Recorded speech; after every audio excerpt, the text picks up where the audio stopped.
Mesdames, Mesdemoiselles et Messieurs, encore une fois, bonsoir et bienvenue à notre première édition de Chic Haïti Journal pour cette semaine. Dossier politique. Un vote de confiance a été accordé à Mme Michèle Duvivier-Pierre-Louis par la Chambre des députés.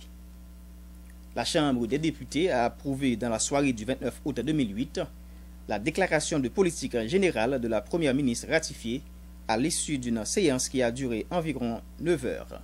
Sur 79 députés présents au moment de la délibération, 70 ont voté en faveur de l'énoncé de Michèle Duvivier-Pierre-Louis, un seul a voté contre et 8 se sont abstenus. Le plan de gouvernement présenté par Michèle Duvivier-Pierre-Louis s'articule autour des principes de solidarité et de mobilisation nationale, l'inclusion de tous les Haïtiens, la responsabilité et la cohésion gouvernementale. Aucune date n'est encore fixée pour la présentation de l'énoncé de la politique générale de la Première ministre ratifiée au Sénat de la République. Cette dernière étape restant à franchir avant l'installation officielle de son gouvernement est redoutable et incertaine. Si à la Chambre des députés, Michèle Duvivier-Pierre-Louis pouvait s'assurer de l'appui d'un bloc majoritaire, la coordination des parlementaires CPP, les données ne sont pas les mêmes à la Chambre haute. Sur un effectif de 18 sénateurs, la Première ministre ratifiée se devra d'y récolter 16 votes favorables. Autrement dit, elle devra recevoir un vote quasi unanime, le président du Sénat, du bureau n'ayant pas le droit de voter. Dossier politique toujours. L'ONU et les États-Unis applaudissent le vote de la Chambre des députés. L'ambassade des États-Unis d'Amérique accueille chaleureusement le vote par la Chambre des députés de la déclaration de politique générale du Premier ministre Michèle Pierre-Louis. Cet acte représente une étape importante dans le processus longuement différé de l'installation d'un nouveau gouvernement, estime l'ambassade.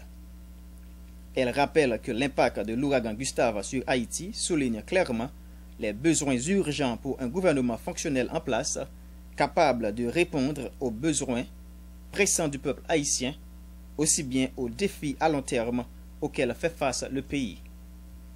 Sans les citer nommément, l'ambassade des États-Unis souhaite que les sénateurs adoptent également le programme de Mme Pierre-Louis. L'ambassade fait appel à tous ceux qui sont engagés dans le processus de ratification pour accomplir leurs responsabilités constitutionnelles à travers une action rapide sur la déclaration de politique générale du Premier ministre. De son côté, la MINUSTAH a salué le vote des députés et a formulé l'espoir que la déclaration sera également approuvée par le Sénat.